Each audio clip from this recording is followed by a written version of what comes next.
इस समय हम मौजूद हैं नगरिया सादात रेलवे स्टेशन पर, जो कि बहुत ही महत्वपूर्ण स्टेशन है मीरगंज टाउन का।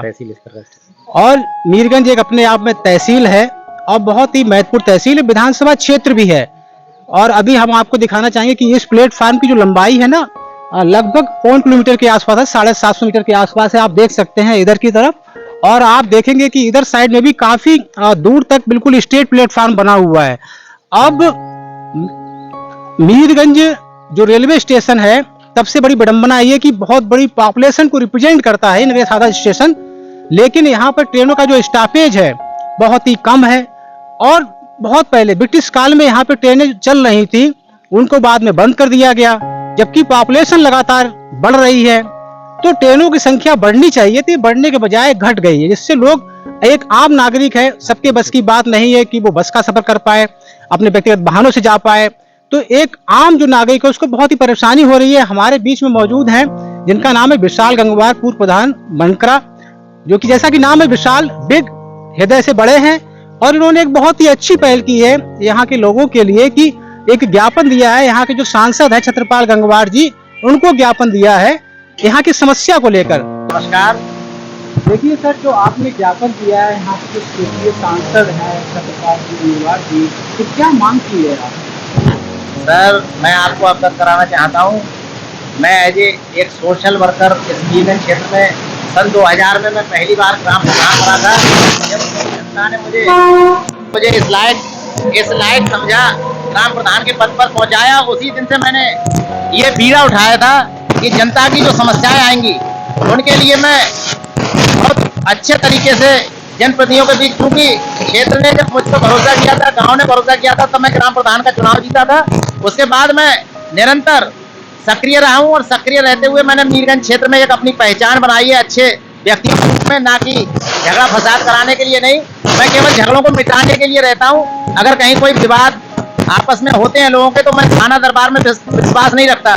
मैं समय पर जाकर लोगों को समझा बुझाकर उनका तत्काल निदान, परिवार के बीच में बैठ के ही उसका निदान कराने की कोशिश करता हूं। और इसी पहल में मुझे लगा कि मेरे क्षेत्र में जो अंग्रेजी हुकूमत में, जैसे आपने कहा था कि ब्रिटिश शासन काल में इस नगरिया सादात स्टेशन पर 2 पैसेंजर्स ट्रेन निकलती थी, जिनका स्टॉपेज भी था। एक ट्रेन जो है दिल्ली शाहजहांपुर के नाम से चलती थी, वो भी 54-251 और 54-252 के नाम से, और उससे 2 रुपए में मात्र, मुझे खूब होश है क्योंकि आज मैं 55 साल के आसपास पहुंच रहा हूं, मुझे खूब ध्यान है कि 2 रुपए में मात्र नगरिया स्टेशन से बैठ कर व्यक्ति अपना, बरेली पढ़ने वाले जो छात्र थे या कहीं जाने वाले, वो 2 रुपए में बरेली जंक्शन पहुंच जाते थे। और 35 रुपए में लोग लखनऊ का सफर करते थे। एक लखनऊ सहारनपुर पैसेंजर आती थी, उससे शाम को खाना खा के बच्चे, जब परीक्षा कोई एग्जाम लखनऊ के आसपास हुआ करता था, तो शाम को घर से खाना खा के ट्रेन में लेट गए, और सुबह जाके 4 बजे भोर में वो जो है 4 बाग स्टेशन पे स्टॉपेज ठहराव था उस ट्रेन का। बड़ी सुगमता के साथ और सुरक्षित सफर उस पैसेंजर ट्रेन से मिलता था। लेकिन दुर्भाग्य है, इस मीरगंज विधानसभा ने अपना इतिहास रचा है यहाँ के सांसदों को चुनने में, यहाँ के विधायकों को चुनने में। मात्र 10 साल का कार्यकाल समाजवादी सरकार के हाथ में गया है इस क्षेत्र के विधायक के लिए। बाकी इस मीरगंज विधानसभा ने हमेशा पूरी लोकसभा में जितने भी मतदान हुए, उनमें बरेली में मीरगंज विधानसभा की भूमिका सर्वाधिक मतों से, चाहे वो सांसद श्री संतोष गंगवार जी जीते हों, विजय प्राप्त की हो, तब भी मीरगंज का योगदान ज्यादा रहा है। और अभी भी इस बार चुनाव बड़ा जोखिम भरा था, उस जोखिम भरे चुनाव के समय में भी इस मीरगंज विधानसभा ने उन्हें जीत हासिल कराई है। मात्र 30,000 वोटों की जो लीड है, उसमें 28,000 वोट अकेले मीरगंज विधानसभा ने जीत दिलाने में मदद की है। 28,000 वोट की लीड थी केवल मीरगंज विधानसभा से उनकी, बाकी तो विधानसभाएं सब बराबर से चली थी। तो इसलिए मैंने अभी माननीय सांसद जी, चूंकि रिश्तेदार भी हैं, तो उनको समय समय रहते, मैं सांसद श्री संतोष गंगवार जब थे तो उनके समय में भी ज्ञापन देता रहा इन्हीं ट्रेनों के लिए कि इस मीरगंज के बीच, बरेली और मुरादाबाद के बीच 100 किलोमीटर की दूरी है। इस 100 किलोमीटर में दैनिक नौकर पेशा लोगों को, दैनिक यात्रियों को ऐसी कोई ट्रेन नहीं है जो मीरगंज तहसील आने वाला स्टाफ या अध्यापन कार्य है। यहाँ पर बहुत ITI कॉलेज हैं, डॉक्टर्स हैं, सरकारी अस्पताल है, सरकारी CSC सेंटर है, तमाम ITI हैं, डिग्री कॉलेज हैं। इन सब के बाद एक DSM शुगर मिल भी है, जो बहुत बड़े क्षेत्र का गन्ना फ्राई करती है। और थोड़ी दूर पर ही भिटौरा पर BSF का एक केंद्र है, वहाँ के भी तमाम जो फौजी लोग हैं वो बेचारे इधर उधर भटकते हैं, सवारी नहीं मिलती, रेल की कोई सुविधा नहीं मिलती, उनके परिवारजन आते हैं, उनको भी बड़ी हताशा होती है। तो ऐसे में मैंने माननीय श्री छत्रपाल जी जो वर्तमान सांसद हैं उनके लिए भी मैं 22 जुलाई को दिल्ली के आवास गया था और मैंने एक मांग पत्र जो इस क्षेत्र की मूलभूत समस्या है इस समय रेलगाड़ी की उनके संदर्भ में उनको गाड़ियां MEMU train Bareilly via Rampur होते हुए चंदोसी पे तो ट्रेनें हैं निकलती हैं मुरादाबाद से चंदोसी बरेली, लेकिन दुर्भाग्य है कि रामपुर बरेली मुरादाबाद वाया रामपुर बरेली के बीच किसी भी तरह की ट्रेन नहीं है। मात्र एक इंटरसिटी ट्रेन है जो सुबह को दिल्ली जाने वालों के लिए होती है। हमारे क्षेत्र में लखनऊ के लिए एक ट्रेन है दून एक्सप्रेस, वो रात को 1 बजे आती है, उससे कहीं भी कामकाजी व्यक्तियों के लिए कोई फायदा नहीं है। तो मैं ये इस आपके चैनल के माध्यम से मांग रखूंगा कि दिन के समय लखनऊ जाने के लिए भी कम से कम एक ट्रेन का ठहराव बहुत जरूरी है। बगल में ही मिलक है हमारे 7 किलोमीटर 8 दूरी है, वहां पे तमाम वहां के पॉलिटिकल लीडर्स इतने सक्रिय हैं, क्षेत्र के लोग जागरूक हैं कि वहां तमाम ट्रेनें रुकती हैं। ऐसे ही आंवला लोकसभा में एक क्षेत्र लगता है पीताम्बरपुर जो फरीदपुर तहसील का रेलवे स्टेशन है, जैसे मेरा मीरगंज नगरिया सादात है मीरगंज तहसील का रेलवे स्टेशन, ऐसे ही फरीदपुर तहसील का पीताम्बरपुर रेलवे स्टेशन है, वहां पर 14 गाड़ियों के ठहराव हैं, मतलब 7 अप में 7 डाउन में।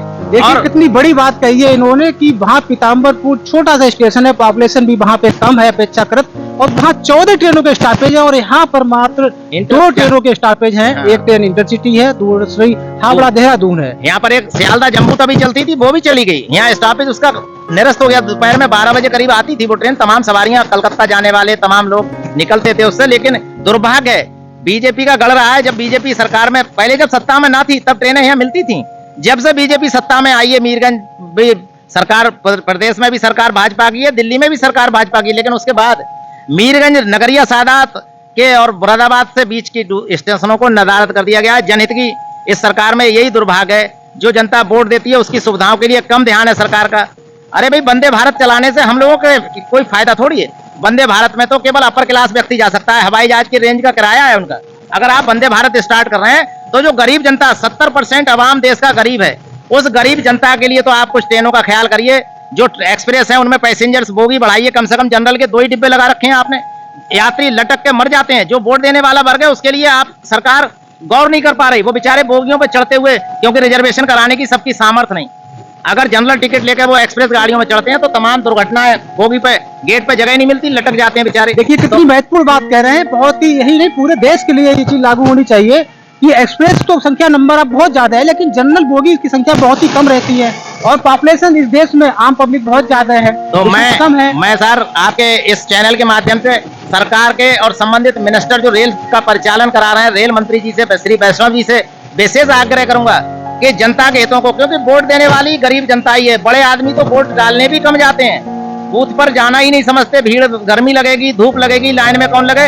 लेकिन 70% 80% जो जनता गरीबी में जीवन यापन कर रही है देश में, वही लाइनों में लग के आपके लिए वोट डालती है। और मेरा निवेदन है कि जो जनरल की बोगियां आप एक्सप्रेस में 2 देते हैं, उसकी जगह बोगियां बढ़ाइए, जिसमें 4 है उसमें 6 कराइए, जिससे कि आम आदमी अपने गंतव्य तक पहुंचने के लिए सुगमता के साथ जा सके, ना कि लटक के मर जाए। तमाम छात्र दुर्घटनाग्रस्त हो जाते हैं। तो ऐसे में सबसे बड़ी मांग तो मेरी है कि बरेली और मुरादाबाद के बीच में जो वाया रामपुर रेलवे रूट है 100 किलोमीटर का, इस पर तत्काल ही कोई ना कोई मेमो का आदेश निर्गत करने की कृपा करें, क्योंकि मैं माननीय श्री छत्रपाल जी जो हमारे सांसद हैं उनके द्वारा आपको एक मांग पत्र भिजवा चुका हूँ अभी 22-23 जुलाई को। पुनः 2-3 महीने में मेरा फिर इरादा है कि मैं दोबारा इस चीज से मैं थका नहीं हूँ, हारा नहीं हूँ। क्षेत्र की जनहित की जो समस्याएं, चाहे वो बिजली की हो, सड़क की हो, ओवर ब्रिज की हो, मैं बार बार उन्हें उठाता रहता हूँ। मैं निजी कार्य के लिए कम पैरवी करता हूँ, लेकिन जनहित के जो कार्य हैं उनके लिए मैं एक अच्छी पहल करने के लिए अपना समय, अपना धन हम तैयार रहते हैं। कभी मीरगंज का कोई भी निवासी हो, कभी कोई समस्या है, उनके लिए रात को भी तैयार है विशाल जी। और बाकी सूत्रों से ज्ञात हुआ है कि छत्रपाल गंगवार जी ने रेलवे मिनिस्टर जो है श्री वैष्णव जी को लेकर आगे बढ़ा दिया है और उससे सकारात्मक कुछ आश्वासन भी मिला है। और इस पर एक सबसे बड़ी नगरिया सादात पर फुट ओवर ब्रिज की बहुत बड़ी समस्या है। कई साल पहले उसका उद्घाटन भी हो चुका है, लेकिन दुर्भाग्य है कि उद्घाटन 5-6 साल हो गए, उसके पत्थर भी लग गया था, यहाँ पे बरेली जंक्शन पर उद्घाटन हुआ था, लेकिन आज तक फुट ओवर ब्रिज अभी बना नहीं है। पैसा पता नहीं विभाग ने किस मद में खर्च कर दिया है या क्या हुआ। फिलहाल फुट ओवर ब्रिज की बहुत बड़ी समस्या है। अधिकांशतः रात के समय लोग पटरियों पे ऊपर। देखिए फुट ओवर ब्रिज की जो बात की है, बहुत ही महत्वपूर्ण बात की है। देखेंगे आप वो 2 महिलाएं देखिए दूर, वो देखिए वहां खड़ी हुई है, आप देख सकते हैं, और वो कुछ महिलाएं और आ रही हैं। तो अक्सर देखा गया है कि यहाँ पर ट्रेन खड़ी होती है ट्रेन होती है यहाँ पर मौजूद, और लोग ट्रेन के नीचे से निकलते हैं, जान को जोखिम में डालकर निकलते हैं, नीचे होकर क्रॉस करते हैं। दुर्घटनाएं तो ऐसी हुई है जो आप लोगों देखिए कि वो महिलाएं देखिए क्रॉस कर रही हैं, और कभी कभी क्या होता है कि ट्रेन खड़ी होती है स्टेशन पर और ट्रेन आती है, लोग निकलते हैं, ट्रेन आ रही है, पेडेस्ट्रियन। अब हाँ देखिए उसके बाद भी लोग जान को जोखिम में डालकर निकलते हैं, क्योंकि ग्रीन सिग्नल है। एक तरफ तो सरकार मुहिम चलाती है, अगर कोई कहीं फुटओवर ब्रिज बना हुआ नीचे से कोई निकलता है तो कानूनन जुर्म हो जाता है। दूसरी तरफ जो बेसिक रिक्वायरमेंट्स है यहाँ के लिए, बहुत पहले से मांग भी चल रही है पब्लिक की, उस पर कोई ध्यान नहीं दिया जा रहा है अभी तक। देखिए निकल रहे हैं और ट्रेन वहां से आ रही है, सामने ट्रेन भी दिख रही है इधर। लंबे समय से ये बहुत ही कोई बड़े प्रोजेक्ट नहीं है, और इस पर ध्यान देना ही चाहिए सरकार को और संबंधित अधिकारियों को। आंख मूंद कर क्यों बैठे हैं समझ में नहीं आ रहा है कि कब आखिरकार ये संज्ञान लेंगे।